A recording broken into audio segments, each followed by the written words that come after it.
안녕하세요. 저는 미용실 두 곳을 운영하며 대표원장으로 있는 40대 여자입니다. 저는 제가 운영하는 미용실 두 곳에 애정이 참 많습니다. 본인이 운영하는 가게니까 당연히 애정이 많을 수밖에 없겠지만 저한테는 더욱 각별하게 애정이 있는 가게들입니다. 왜냐면 아무것도 없이 시작해서 제 힘으로 이만큼 일궈낸 것이기 때문입니다. 저는 정말 혈혈단신이라는 말이 어울리는 사람일 거예요. 보육원 출신이거든요. 기억도 나지 않을 만큼 어렸을 때 부모님은 헤어지셨던 것 같고 아버지가 저를 키우셨어요. 그런데 아버지도 일을 해야 되다 보니 6, 7살 되는 저를 보육원에 맡기는 일이 많았습니다. 제가 있던 보육원은 거기서 아예 사는 친구들도 많았고 저처럼 부모님이 며칠씩 맡기는 경우도 종종 있었거든요. 아버지는 초반에 3일, 일주일 정도 저를 맡기고 일을 다니시다가 나중에는 저를 더 이상 찾으러 오지 않았습니다. 아빠는 언제 오느냐고 원장 선생님께 자주 물어봤었는데 원장님도 잘 모르겠다고 했습니다. 그리고 나중에서야 알게 되었어요. 아빠는 앞으로 더 이상 저를 찾으러 오지 않는다는 것을요. 희미한 제 기억 속에서 아빠 나이는 꽤 어렸었는데 어리고 가진 것 없는 아빠에게 저는 꽤나 부담스러운 존재였던 것 같아요.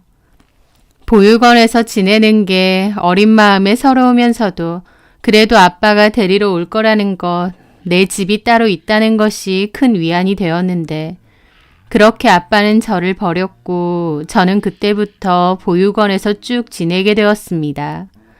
그렇게 살다가 19살이 되었을 때 보육원에서 자립지원금 몇백을 들고 퇴소를 했었어요. 저는 다행히도 보육원에서 친하게 지냈던 현정 언니가 일자리를 소개해 준다고 해서 갈 곳이 있었습니다. 굉장히 운이 좋은 케이스였죠. 현정 언니는 큰 미용실에서 일을 한다고 했고 저한테도 그 미용실의 스텝 자리를 하나 소개해 주었습니다. 저는 거기서 말단 직원으로 일을 시작했어요. 보통은 미용실 말단 스텝이라고 해도 2년제 대학에서 미용학과를 졸업하거나 학교를 다니면서 인턴식으로 일하는 경우가 많았는데 저는 그런 게 어딨나요? 고졸인데다 그 일 아니면 어디 갈 곳도 없는 처지였죠. 기댈 곳도 부모도 없었고 그 일자리도 없으면 오갈 데도 없었으니까요.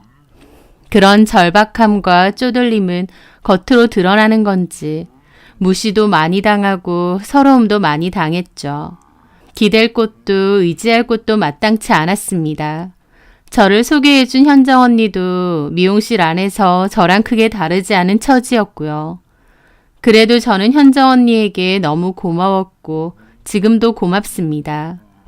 어린 나이에 본인 앞가름하기도 힘든데 보육원에서 친하게 지낸 동생이라고 그래도 저한테 일자리도 소개해주고 본인 살던 작은 원룸에서 같이 살게도 해주었으니 저한테는 현정 언니가 인생의 은인이라고 할 수 있는 사람이었죠. 그렇게 현정 언니와 저는 서로 의지하면서 미용실에서 일하고 틈틈이 기술 배우고 자격증 공부하고 하루하루 열심히 살았습니다. 제가 일했던 그 미용실은 2층인데다 규모가 꽤 컸었고 소속된 디자이너들이나 스텝도 정말 많았어요. 저는 그중 가장 말단 스텝으로 일을 했고 뒷정리나 청소도 다 제 몫이었는데요. 대학생으로 보이는 저랑 또래인 여자들이 와서 예쁘게 머리하고 조잘거리는 모습을 보면 참 부럽기도 하고 서글프기도 했습니다. 나이도 비슷해 보이는데 쟤네는 무슨 팔자가 좋아서 대학생을 즐기면서 이렇게 비싼 미용실에서 머리 받고 학교 얘기 조잘거리고 반면 나는 손이 퉁퉁 불어 터질 때까지 하루 종일 손님들 머리 감기고 바닥에 쌓인 머리카락 청소하고 디자이너들 심부름하며 시다로 사는 걸까 하고 말이죠. 그때 당시에 저도 많이 어렸기 때문에 그런 차이가 더욱더 서글프게 느껴지기도 했던 것 같아요. 그런 얘기를 같이 살던 현정 언니에게 한 적이 있는데요. 현정 언니는 저더러 배부른 소리 작작하라고 하더라고요. 어쨌든 일할 곳이 있고 쉴 곳도 있고 돈도 벌고 있고 평생 써먹을 수 있는 기술도 배우고 있지 않느냐고요. 다른 사람 부러워하는 거 습관들이면 그냥 평생 다른 사람 부러워만 하다가 인생 낭비한다면서 그런 쓸데없는 생각하기 전에 연습이나 더 하고 잠이나 푹 자라고 하더라고요. 그 언니도 그때 당시 어렸는데도 지금 생각해도 참 똑부러지고 당찬 데가 있었던 것 같아요. 그렇게 푸념하는 저한테 따끔하게 뭐라고 했었고 저도 더 이상 얘기 안 했는데 그게 오히려 저에게는 큰 힘이 되었습니다. 만약 언니가 저랑 같이 신세 타령하고 우리 팔자가 어쩌고 힘드네 어쩌네 했으면 더 지치고 힘들었을 거예요. 자기 연민에 빠지기도 쉽고요. 하지만 그 언니는 저에게 지금 네가 하는 것에 감사해야 하고 최선을 다해라 라고 심플하게 말해주었기 때문에 저는 오히려 마음을 다잡고 더 열심히 살 수 있었던 것 같습니다. 그렇게 그 언니와 저는 악착같이 일했습니다. 그 언니나 저는 기댈 곳 없고 돈도 없고 믿을 건 오로지 자기 자신밖에 없잖아요. 그렇기에 더 악착같이 배우고 연습하고 살아남으려고 노력했던 것 같습니다. 그 언니는 다른 곳으로 스카웃되듯 미용실을 옮겼고 저는 그 미용실에서 계속 일해서 디자이너까지 달았습니다. 디자이너 달고 나서도 일 욕심이 많아서 계속 공부하고 노력했습니다. 미용 관련 세미나 같은 곳도 많이 다니면서 새로운 기술이나 제품에도 관심을 많이 가졌고요. 또 저를 찾아와 주는 손님에게도 최선을 다했죠. 그래서 나중에는 그 미용실에서 제 예약 손님이 제일 많게 되었습니다. 그런데 동시에 정신 차려보니 10년이란 시간이 훌쩍 지나가 있더라고요. 그동안 연애 한 번 하지 않고 어디 여행도 잘 안 다녔습니다. 집과 미용실만 다녔던 것 같고 정말 일만 죽어라고 했던 것 같아요. 그래서 20대 시절 동안 놀아본 추억은 없었습니다. 그래도 괜찮았던 건 모아놓은 돈은 적지 않았다는 거였어요. 저는 그 돈을 미천 삼아 10년 넘게 다닌 미용실을 그만두고 제 샵을 차리게 되었습니다. 그리고 그 샵이 잘 돼서 나중에는 한 군데 더 지점을 내게 되었어요. 두 번째 지점은 현정 언니를 불러서 부원장 직책을 주고 매장 전반의 관리 및 책임자를 맡기기도 했습니다. 꼴랑 전 재산 몇백만 원 들고 보육원에서 나와 오갈 데도 없어서 언니 찾아갔을 때가 있었는데 이제는 어엿하게 제 헤어샵을 두 곳이나 운영하는 대표 원장이 되어 있었죠. 그런 제가 뿌듯하게 느껴지기도 하고 기특하게 느껴지기도 했습니다. 그맘때 주변에서 결혼 안 하냐는 소리도 많았는데 저도 그쯤 되니 괜찮은 남자 만나고 싶고 결혼해서 가정도 좀 꾸리고 싶더라고요. 그러던 어느 날이었습니다. 저는 그날은 지점으로 출근을 했었는데요. 현정 언니가 어떤 손님하고 반말로 편하게 이야기를 하면서 머리를 하고 있더라고요. 대화를 들어보니 그냥 손님 같지 않고 현정 언니의 지인 같았죠. 나중에 물어보니 현정 언니의 고등학교 친구라고 했고 우연히 만났다고 했습니다. 홍정미라고 나 고등학교 때 같은 반 친구였던 애야. 먼저 나를 알아보더라고. 아, 그래? 그래도 고등학교 동창인데 서비스로 영양 서비스라도 좀 넣어드려. 뭐하러? 에이, 그래도 언니 고등학교 친구인데. 저는 웃으며 그 정미라는 친구분에게 다가갔습니다. 안녕하세요. 현정 언니 고등학교 동창분이시라고요. 머리끝이 좀 상하셔서 영양 서비스 특별히 좀 넣어드릴게요. 저희 현정 언니 동창분이시고 하니까. 제 말에 그 정미라는 분은 크게 미소 지으며 말하시더라고요. 어머, 고마워요. 여기 원장님이신가 보다. 정미가 여기 원장님은 따로 있다고 하던데. 아, 예. 제가 대표 원장이에요. 들어보니 지점이 2개 있어서 주로 거기가 있는다면서요? 아, 네. 여기는 현정 언니가 주로 맡아주고 저는 본점에서 주로 있어서요. 어머, 나이도 어려 보이는데 이렇게 큰 미용실이 2개나? 능력 좋다. 대출이 반이죠 뭐. 그렇게 저는 그분과 처음 안면을 텄습니다. 그분은 그 뒤에 저를 보러 오는 건지 이로저로로 한 번씩 오셨어요. 그러다가 한 번은 웬 남자 한 명과 같이 오셨더라고요. 그 남자는 본인 동생이라고 하셨는데 동생이 인물이 훤칠하고 키도 크고 잘생겼더라고요. 김 원장, 오늘은 동생이랑 같이 왔어요. 동생도 커트 잘하는 곳 찾고 있어가지고 내가 여기 적극 추천했지. 밑에 애들 시키지 말고 김 원장이 직접 봐줘요. 아, 네, 알겠습니다. 그렇게 저는 그 동생분 머리 커트를 해주었습니다. 머리를 하면서 이런저런 대화를 나누었죠. 그 남자는 작은 주점을 하나 운영한다고 했고 저보다는 2살이 어리더라고요. 제가 커트를 해줬는데 머리가 정말 마음에 든다면서 이제 여기 와서 머리 자르고 싶은데 예약을 해야 되느냐고 하더라고요. 저는 예약을 하고 오는 게 좋다면서 제 명함도 주었습니다.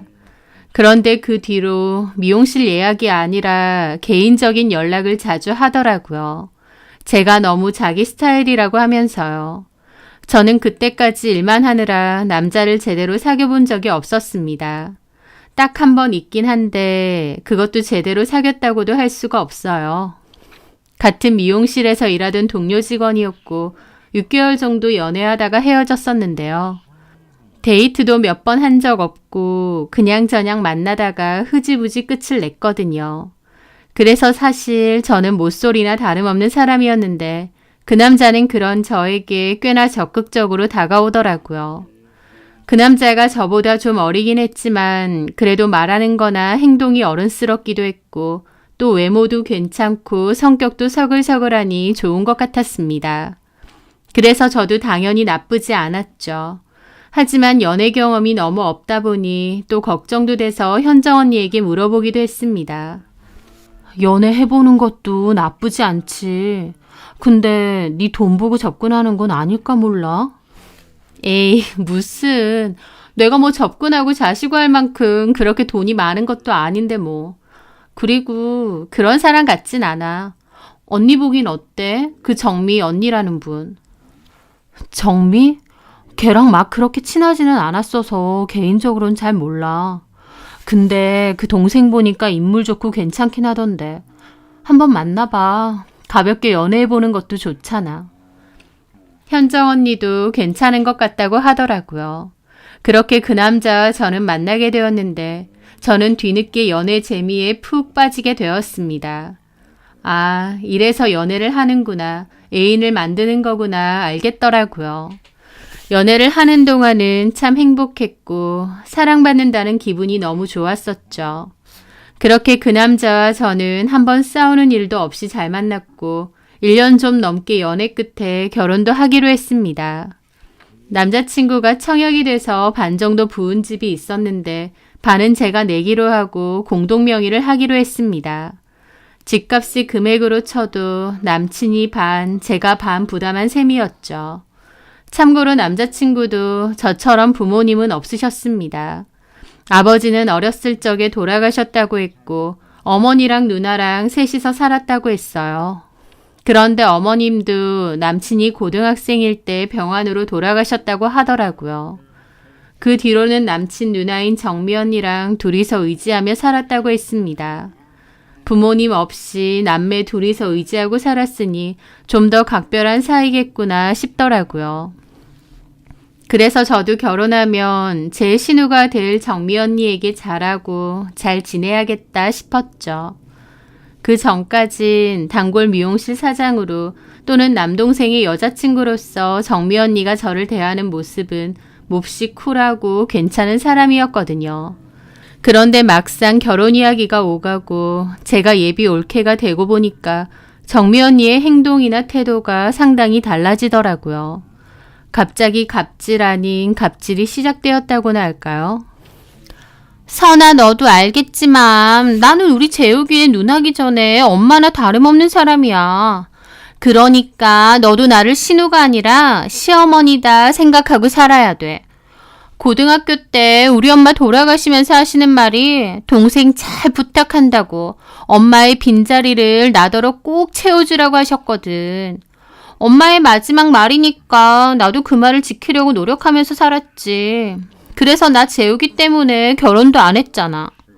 솔직히 나 좋다는 남자 꽤 많았고 결혼하려면 얼마든지 할 수도 있었는데 동생 책임지고 보살피려면 나만 훌쩍 결혼해버릴 수도 없겠더라고. 내가 재욱이 때문에 희생하며 산 게 많아.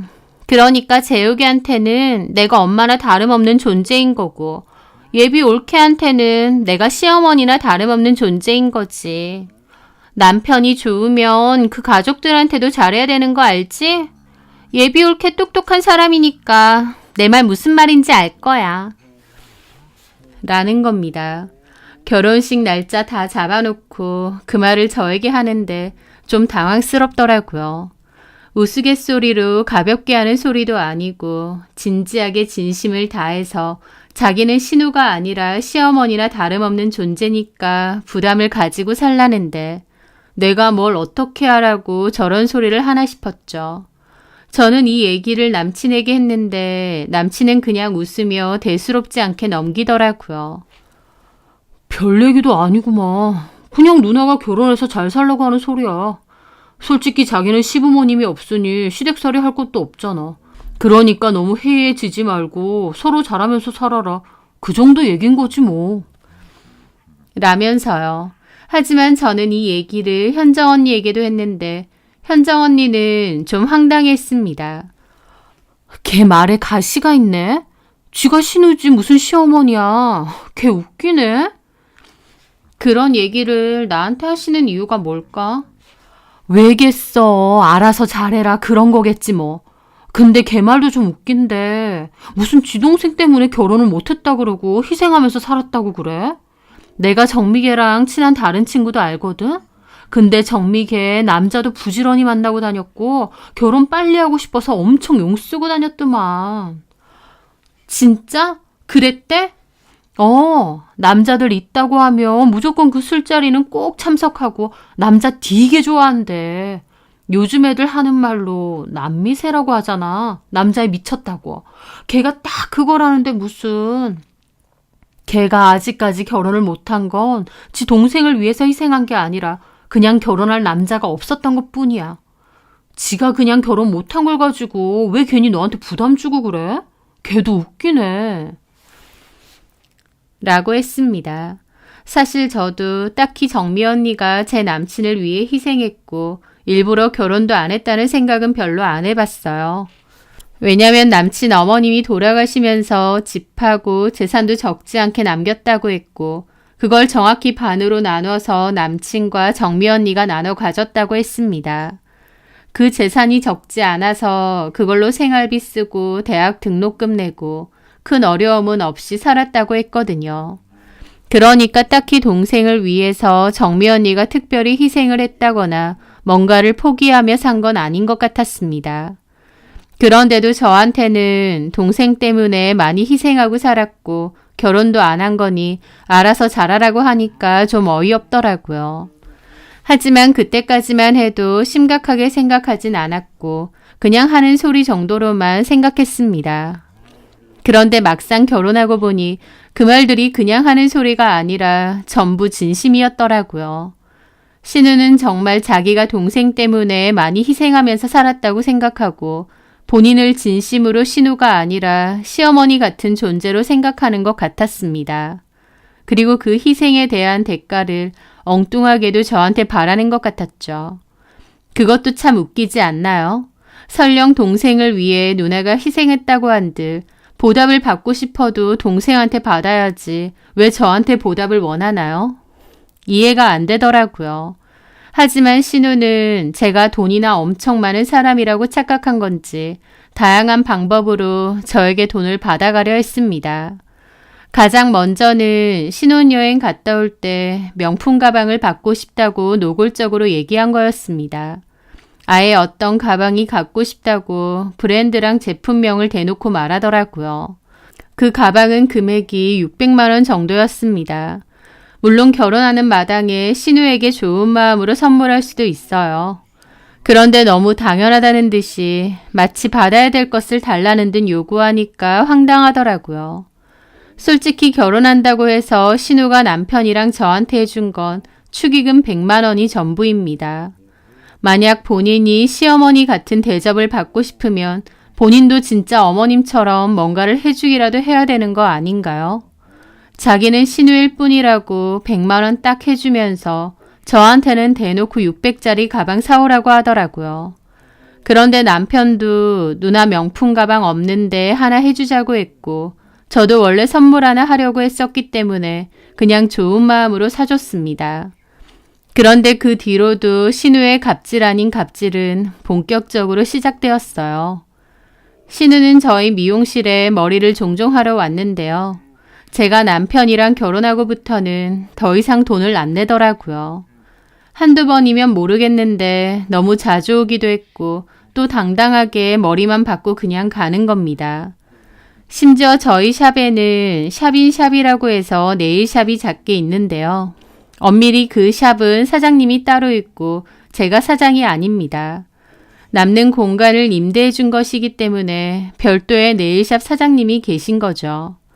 그런데 거기서 네일도 종종 받으면서 저한테 네일 받은 돈도 내달라고 하는 겁니다. 받아도 얼마나 비싼 것만 골라서 받는지. 그런 걸 해주고도 저한테 고마워하면 모르겠는데 너무 당연하다는 듯 받으니까 더 열받더라고요. 마치 맡겨놓은 거 찾아가는 듯이요. 저는 남편에게 이런 얘기를 했는데 그럴 때마다 남편은 자기가 좋은 마음으로 좀 해줘. 우리 누나잖아.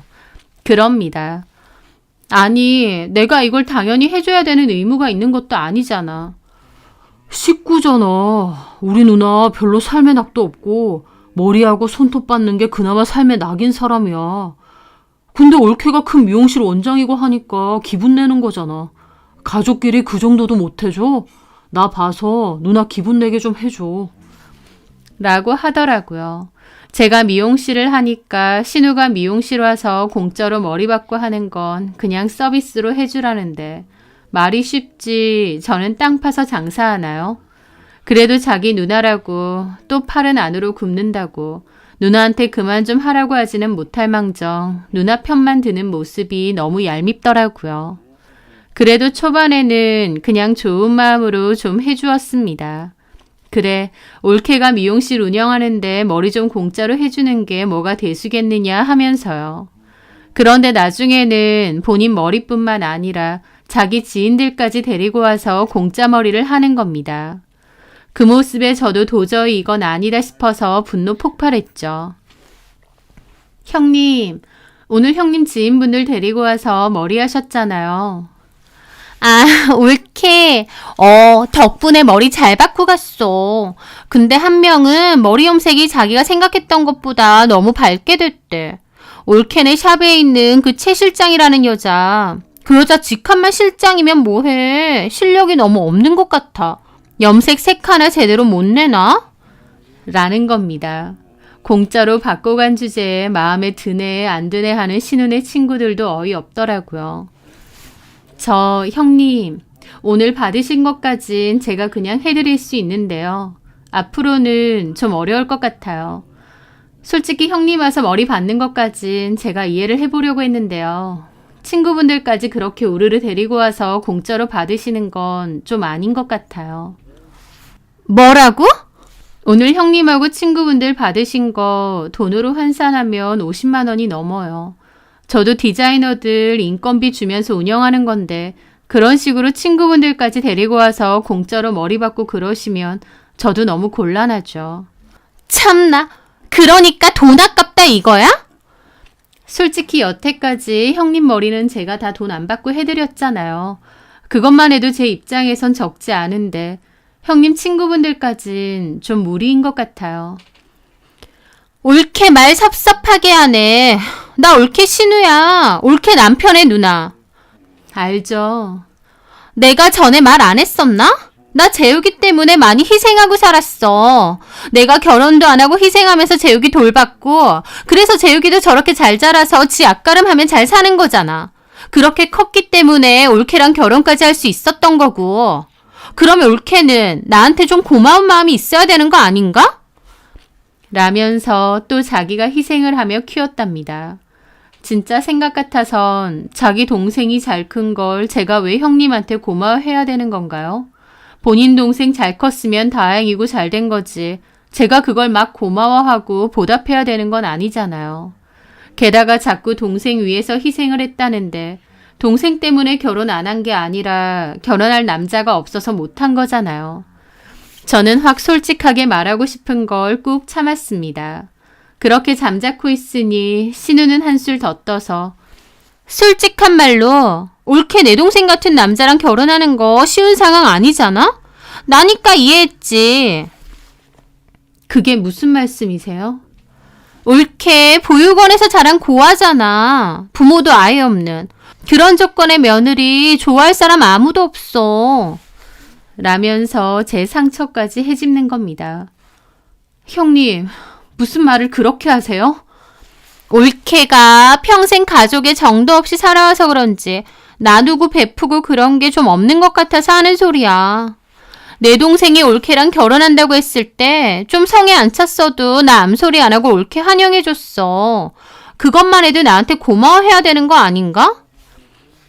그러니까 고아인 저랑 재욱 씨가 결혼하는 거 반대 안 한 것만으로도 고맙게 생각하라 그 말씀이세요? 그건 너무 꼬아서 말한 거긴 하지만 어쨌든 올케도 나한테 고마워하는 마음은 있어야 되는 게 아닌가 싶어. 라는데 너무 열받더라고요. 고아인 저를 받아줘서 고맙다고 굽신거리기라도 해야 되나요? 제가 고아니까 신우가 말도 안 되는 갑질하는 것도 다 받아주기라도 하라는 건가요? 너무 열받으면서도 동시에 그 말이 너무 상처되더라고요. 형님 말 진짜 함부로 하시네요. 형님이야말로 이제 가족이네 어쩌네 하시면서 가족한테 그렇게 상처되는 말 쉽게 하세요? 상처가 아니라 동서의 현실을 직시하라 그 말이지. 형님, 그렇게 말하시는 거 아닙니다. 저는 재욱 씨랑 서로 좋아해서 결혼한 것뿐인데 누가 미치고 누가 아쉽고 그런 거 아니거든요. 형님 앞으로 저희 미용실도 더 이상 안 오셨으면 좋겠습니다. 그렇게 전화를 끊고 너무 속상해서 펑펑 울었습니다. 제 상처를 너무 건드는 얘기 같았거든요. 평생 최선을 다해 살아왔지만 부모님 둘 다 나를 버렸다는 그 사실은 족쇄처럼 저를 늘 올가매며 살았어요. 하지만 이미 지난 일이고 이제는 당당하게 내 힘으로 잘 살아가고 있지 않느냐 위안하고 살았는데 신우는 그게 저의 큰 약점이라도 되는 양 공격하며 얘기하더라고요. 저는 이 얘기를 남편에게 했습니다. 형님 말이 너무 심한 거 아니냐고요. 그리고 당신도 나를 그렇게 생각하느냐고요. 남편은 자기가 대신 사과하겠다면서 누나도 섭섭해서 아무 말이나 막 나온 것 같다고 그러더라고요.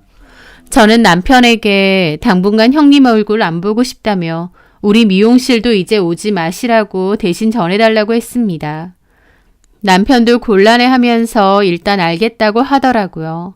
저는 이 얘기를 현정 언니에게 전했고 현정 언니도 기가 막혀 했죠.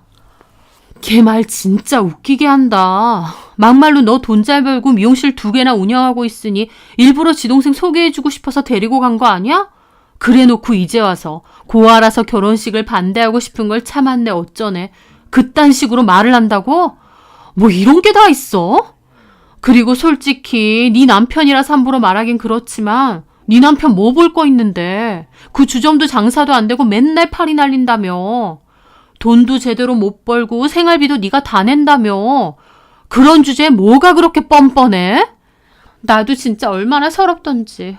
형님이 속으로는 계속 그렇게 생각했다는 거 아니야. 제 말에 현정 언니는 착잡하게 말하더군요. 그래 맞아. 앞에서는 부모도 없이 열심히 산다, 대단하다 그러지만 뒤에서는 부모 없는 거, 보육원 출신인 거 엄청난 약점으로 생각하더라고. 우리가 그러고 싶어서 그랬느냐고. 우리도 멀쩡한 부모 밑에서 사랑받으면서 크고 싶었는데 그게 우리 잘못이냐고. 하면서 현정 언니도 눈시울을 붉히더라고요. 저도 현정 언니도 같은 처지였기에 같은 상처와 서름을 느꼈던 것 같습니다. 그 일이 있고 나서 한동안은 신우랑 연락하지 않았어요. 저도 신우가 보기 싫었고 대화도 하기 싫었습니다. 그런데 얼마 뒤 신우가 저희 미용실을 찾아왔어요.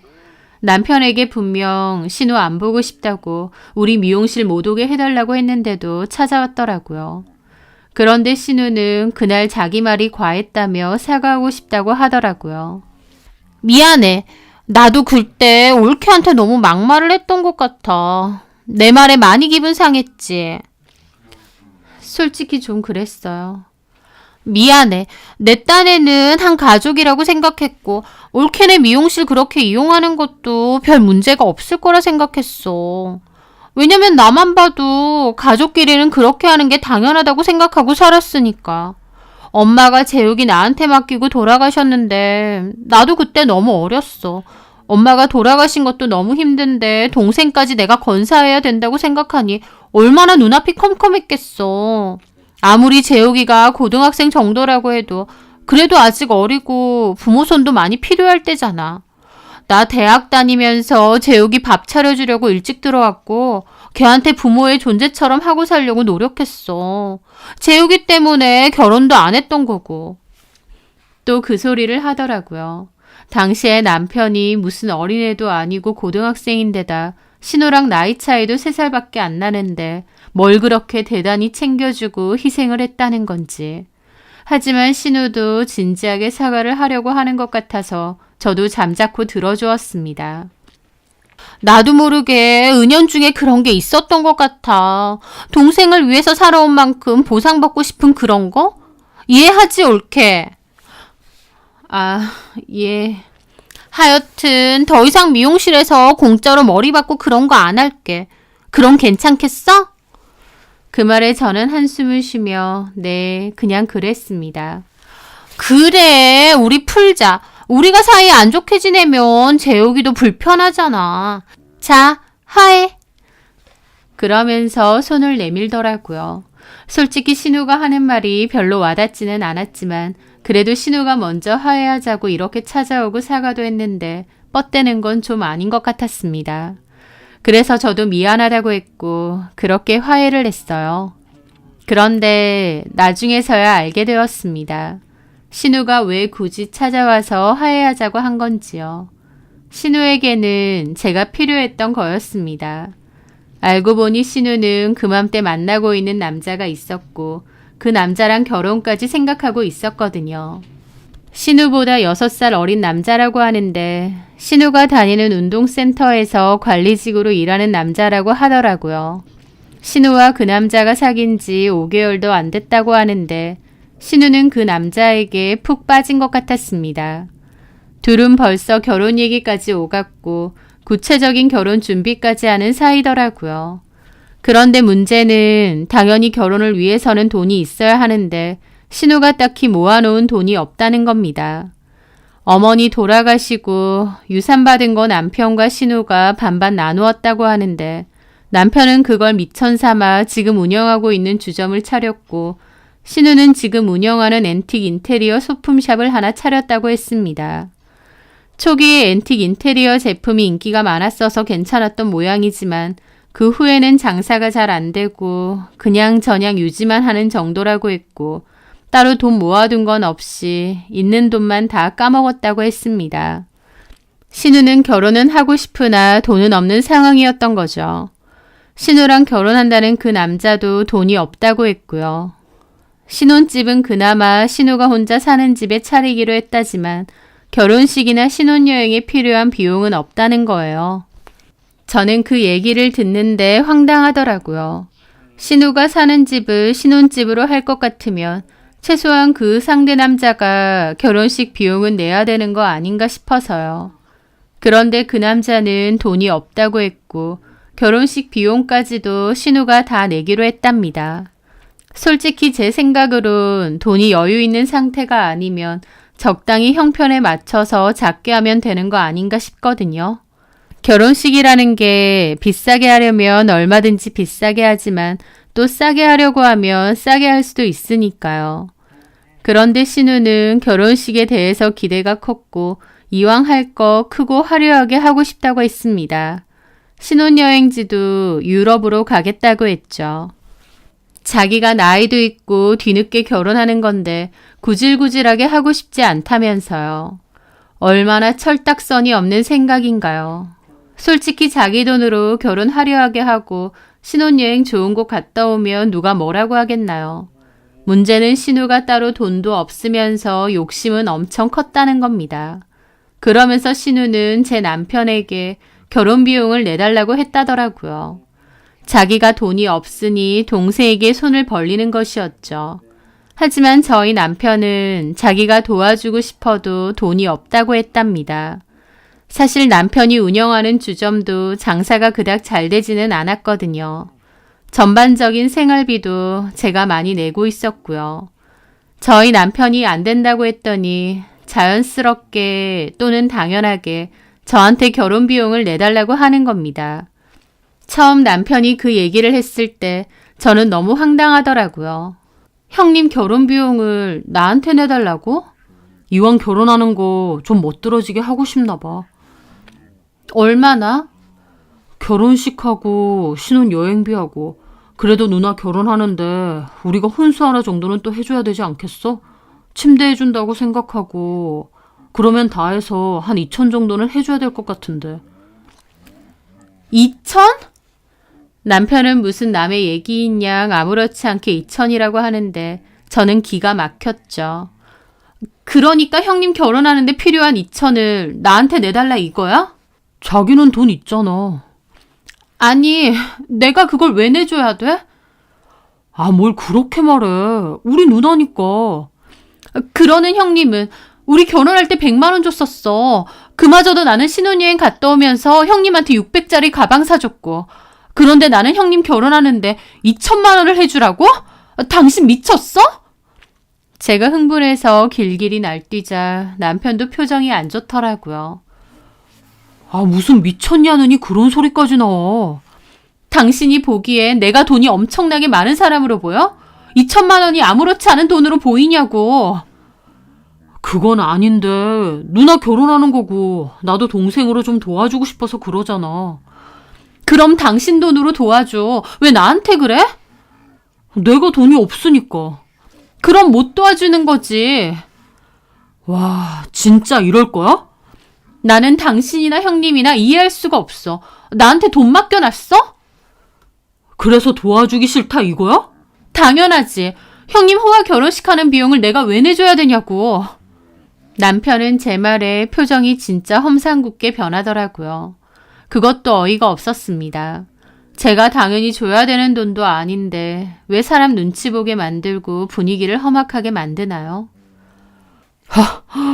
그래 알았다. 당신 생각이 어떤 건지 아주 잘 알겠어.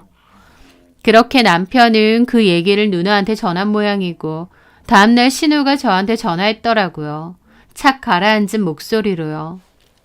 올케, 재욱이한테 들었는데 나 결혼하는 거 돈 일절 보태줄 생각 없다고 난리쳤다면서. 난리친 게 아니라 2천만 원이나 되는 돈을 형님 결혼 비용으로 주자는데 형님 2천만 원이 누구 집 애 이름인가요? 그러면 나 결혼할 때 올케는 얼마 주려고 했는데? 아예 안 주려고 하지는 않았을 거잖아. 저야 뭐 혼수 바꾸실 거 있으면 좀 보태시라고 한 500 정도 생각했죠. 500? 야, 꼴랑 500을 주겠다고? 라며 벌컥 화를 내는 겁니다. 그 말에 저도 화가 났죠. 꼴랑이라뇨 형님. 500은 적은 돈인가요? 야, 너 양심도 없다. 내가 너한테 한두 번 말했어? 네 남편한테는 내가 거의 엄마나 다름없는 존재야. 근데 꼴랑 500? 너 나랑 내 동생을 아주 우습게 여기는구나. 형님, 솔직히 신우 결혼하는데 500이면 절대 적은 돈 아니에요. 미용실 2개 운영한다고 하고 돈 많은 척 뻐기지나 말던가. 너 알고 보니 완전 개털인가 보구나. 뭐라고요? 지금 말 다 하셨어요? 그리고 제가 언제 뻐겼어요? 미용실 2개 운영한다고 대표 원장이랍시고 뭐 뻣뻣하게 하고 안 다녔어? 그놈의 대표원장 소리 들을 때마다 진짜 꼴 같잖아서. 형님, 5배? 야, 집어치워. 누굴 거지로 하나. 내가 진짜 기분 나쁘네. 내가 이럴 줄 알았으면 너 재욱이랑 결혼하는 거 완전 반대했어. 부모도 없는 고아의 고졸의 깍세 주제. 그 말에 저도 참고 참았던 마지막 빈이 뽑히는 기분이 들었습니다. 지금 말 다 했어요? 그러는 형님은요? 형님도 똑같이 부모 없는 상황이고 어디 이름도 없는 대학 나와서 지금 장사도 안 되는 그 빈티지 샵인가 뭔가 하는 거 아닌가요? 형님이라고 뭐 그렇게 잘났다고 다른 사람을 무시하세요? 뭐라고? 이게 진짜 미쳤나? 야! 본인이 결혼하는 비용을 왜 나더러 내라고 해요? 내가 형님한테 빚졌어요? 야! 너 말 다 했어? 아니요. 다 못했어요. 형님 돈 없으면 결혼하지 마세요. 왜 남의 돈으로 결혼하려고 하세요? 야! 저는 더 이상 대화를 이어나가기도 싫어서 바로 전화 끊어버렸습니다. 끊고 나서도 심장이 벌컥벌컥 튀고 도무지 진정이 안 되더라고요. 형님은 그 얘기를 바로 저희 남편한테 한 모양이고 남편도 전화해서 저한테 따지는 겁니다. 너 우리 누나한테 완전 막말 쩔게 했다며. 돈도 없는 주제에 무슨 결혼이냐고 그랬다며. 그러는 당신 누나가 나한테 뭐라고 했는지는 못 들었어? 고아의 깍새에 당신 누나야말로 나한테 할 말 못할 말 다 퍼부었거든? 솔직히 우리 누나 말이 틀렸어? 당신 같은 조건이면 결혼 못해. 누가 당신 같은 여자랑 결혼을 해? 라는 겁니다. 그 말을 듣는데 진짜 머릿속에 있는 퓨즈가 딱 끊기는 기분이 들더라고요. 뭐라고? 나 같은 여자가 뭔데? 니네 부모가 너 버리고 갔잖아. 보육원에서 내내 컸고. 너 부모 없고 배운 거 없고. 솔직히 나도 우리 누나도 사람 하나 보고 결혼한 건데 가족끼리 이렇게 째째하게 굴 줄 몰랐다. 우리 누나도 그러더라.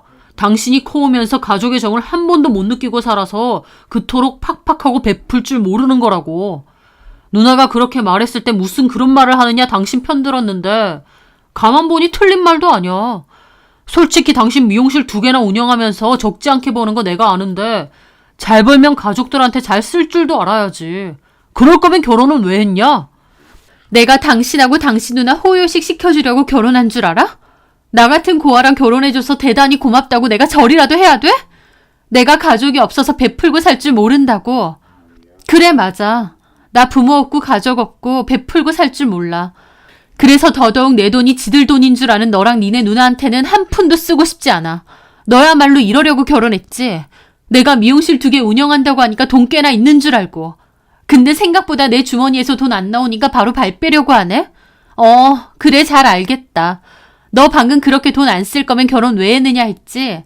그래, 나도 내 발등 찍었다는 거 이제 잘 알겠어. 결혼 무르자. 그럼 되겠지? 결혼을 물러? 말 다 했냐? 이혼이 그렇게 쉬워? 그 안 쉬운 걸 너나 니네 누나가 쉽게 해주고 있잖아. 이혼해. 너랑 니네 누나가 나에 대해서 어떻게 생각하는지 너무 잘 알겠다. 끝내자. 그렇게 저는 자리를 박차고 나갔습니다. 그 뒤로 집에 들어가지 않았고 현정 언니네 집에서 지내게 되었어요. 현정 언니도 제 얘기를 듣더니 남매가 쌍으로 거지근성에 뻔뻔하다면서 잘 생각했다고 제 편을 들어주더라고요. 그 와중에 남편과 신우가 번갈아서 전화가 왔습니다. 저는 남편에게 이혼하겠다는 뜻을 확고히 전했고 그 집에 내 돈도 들어갔으니 재산 분할만 확실히 하고 끝내자고 했죠. 남편은 누구 맘대로 이혼이냐 어쩌냐 난리치는데 그것도 웃기더라고요. 저한테 할 말 못할 말 다 해놓고 이혼은 안 할 줄 알았던 게요. 그러던 와중 일을 끝내고 가게 문을 닫으려고 준비 중이었어요. 그날 현정 언니랑 간단하게 맥주 한잔 하기로 해서 언니가 저희 미용실로 와 있었죠. 그렇게 가게 문 닫을 준비를 하는데 갑자기 남편과 신우가 찾아왔습니다. 그나마 현정 언니라도 있었으니 망정이지 저 혼자 있는데 찾아왔으면 소름 돋았을 것 같더라고요. 뭐예요 갑자기? 이혼 통보하고 그냥 잠수 타면 끝이야? 나는 너랑 안 살아. 이혼 소송할 테니까 이혼하기 싫으면 법적으로 대응하던가. 와 진짜 이혼이 무슨 애들 장난도 아니고. 그러면 2천만 원은 어느 집 애들 장난이니? 도대체 이해가 안 돼. 니네 누나 결혼하는데 필요한 그 돈을 왜 나한테 달래? 나는 너나 네 누나한테 호구 잡힐 생각 없으니까 알아서들 해. 그 말에 남편은 씩씩거리며 말을 안 하더라고요.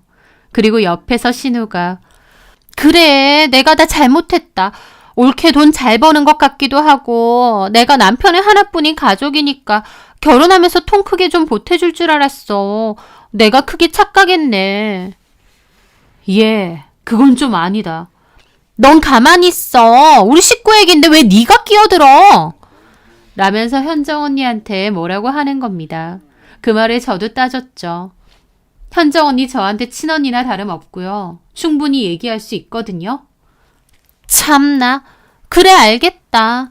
옳게 내가 2천만 원까지 달라고 한 건 좀 과했어. 근데 내 입장도 좀 그래.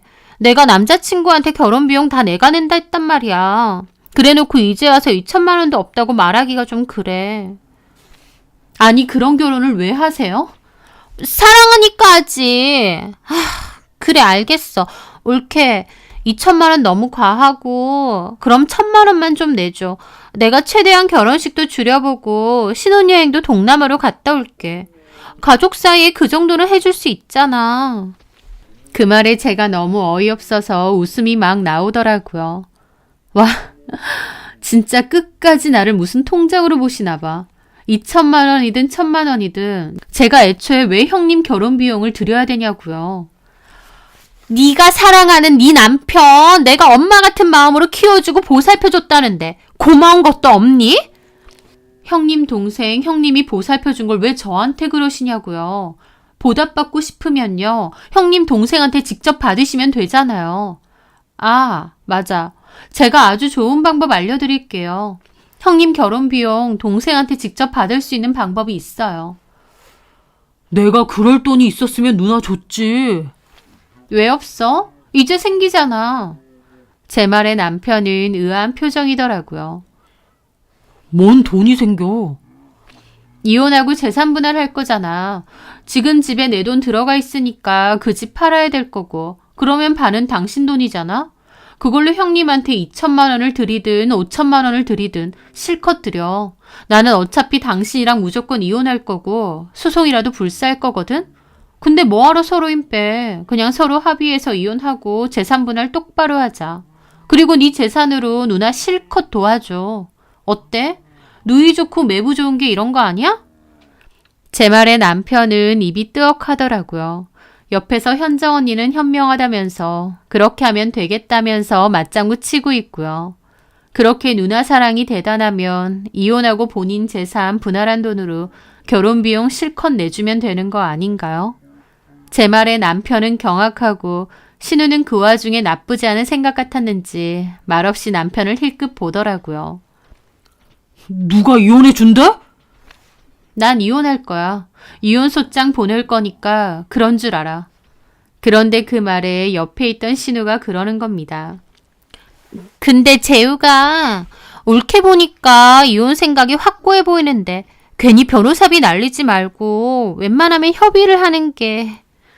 라면서 말을 바꾼 거죠. 신우는 지 동생 이혼시켜서라도 결혼 비용을 받고 싶은 듯 했습니다. 당연히 그 말에 남편은 눈이 뒤집히더라고요. 누나 뭐라는 거야? 이혼이라도 하라 그거야? 아니, 저렇게 옳게 생각이 확고한데. 지금 나 이혼하고 그 돈으로 누나 결혼 비용 대달라 이거야? 누나 미쳤어? 내 결혼 비용이 문제가 아니라 너랑 옳게는 이미 틀어졌으니까. 꿈깨. 내가 설령 이혼해도 누나한테 결혼 비용 한 푼도 못 주니까. 그 말에 신우도 눈이 뒤집히더라고요. 야, 너 그게 무슨 말이야? 내가 결혼 비용 받자고 하는 소리가 아니라 너 말하는 게 아주 웃긴다. 막말로 엄마가 남기신 유산 반반 똑같이 나눴고 나는 그걸로 집 청약하고 가게하고 어련히 알아서 썼는데 누나는 그거 다 날려먹은 거잖아. 그래놓고 왜 나한테 돈 달라 그러는데. 야, 이 새끼야. 내가 여태까지 결혼도 못하고 너 키워줬는데. 지랄하지 마. 누나가 무슨 나 때문에 결혼을 못해. 나 그 소리 들을 때마다 말은 안 해도 속으로 기도 안 찼어. 솔직히 누나가 남자가 없어서 결혼 못한 거지 나 때문에 안 한 거야? 누나 좋다는 남자가 없어서 결혼 못한 거 아니냐고. 뭐 이 새끼야? 그리고 지랄? 신우는 눈이 돌아서 남편 싸대기를 날렸습니다. 그 모습에 남편도 눈이 돌더라고요. 지금 나 쳤어? 그래 이 새끼야. 이게 여태까지 보살펴주고 키워줬더니 내가 애도 아니고 누가 키워주고 보살펴줘. 작작 좀 해. 그 되도 안 한 놈팽이 새끼랑 결혼하려고 동생 결혼 깨는 인간이 넌데. 뭐? 너? 신우는 또다시 남편을 때리려고 했고 남편은 그만 좀 하라고 신우를 떠밀었습니다. 신우는 소리를 지르며 바닥으로 나뒹굴었죠. 신우는 저 호로 새끼가 나를 친다면서 극도로 흥분해서 고함을 지르더니 폰을 꺼내들고 112에 신고까지 하는 겁니다. 고성방가의 난리도 아니었고 현정 언니와 저는 난데없이 싸우려는 남편과 신우를 뜯어 말리려고 시겁했죠. 112까지 오고 옆 가게에서 구경까지 왔으니까요. 신우는 경찰들에게 제가 내 동생인데 나를 쳤다면서 절대 용서 못한다고 소리 지르고 결국 두 사람은 경찰차 타고 서로 갔습니다. 난데없는 난리 부르스 때문에 저랑 현정 언니도 정신이 없더라고요. 경찰서 가고 나서는 어떻게 된 건지 모르겠지만 어쨌든 그 후 저는 남편과 이혼 소송을 이어갔습니다. 남편도 처음에는 이혼 못한다고 버텼는데 나중에는 변호사들끼리 협의하는 걸로 얘기를 잘 마쳤고 결국 협의이혼으로 마무리되게 되었습니다. 들어보니 그날 일로 남편과 신우는 사이가 아예 틀어졌고 신우는 결혼도 물 건너 간 것 같더라고요. 애초에 신우랑 결혼하겠다는 남자도 제대로 된 남자도 아니었고 신우가 돈 많은 줄 알고 접근했던 모양인데 막상 결혼 준비하면서 보니 개털이라는 걸 알고 일찌감치 도망칠 생각이었던 것 같더라고요. 하여튼 저는 이혼을 했고 남편과 신우는 완전 원수 사이 돼서 안 보고 사는 것 같더라고요. 지금 생각해보면 남편도 신우도 제가 미용실 2개를 운영하는 데다 현정 언니랑 보육원 동기라서 고아라는 것을 잘 알았잖아요. 그래서 저를 자기들 마음대로 주무르고 제 돈도 마음껏 쓸 수 있지 않을까 해서 접근했던 게 아닌가 싶습니다. 그런데 제가 생각보다 뗀뗀하게 나오니까 더 난리를 쳤던 것 같아요. 그 인간들도 참 잘못 생각한 게 저 같은 사람한테는 오히려 돈이 정말 중요하거든요. 부모님도 없고 기댈 곳도 없으니까 돈에 있어서 더 악착 같죠. 그런 제 돈을 지들 마음대로 써보려고 했던 것 같은데 어림도 없습니다. 이혼까지 해서 좀 씁쓸하긴 했지만 그래도 혼자라고 생각하진 않습니다. 제 곁에 가족보다 더 진한 사이로 남아있어주는 현정 언니도 있고 제가 열심히 운영하고 있는 제 가게도 있고 또 제가 피땀 흘리며 공부하고 배운 기술도 있고요.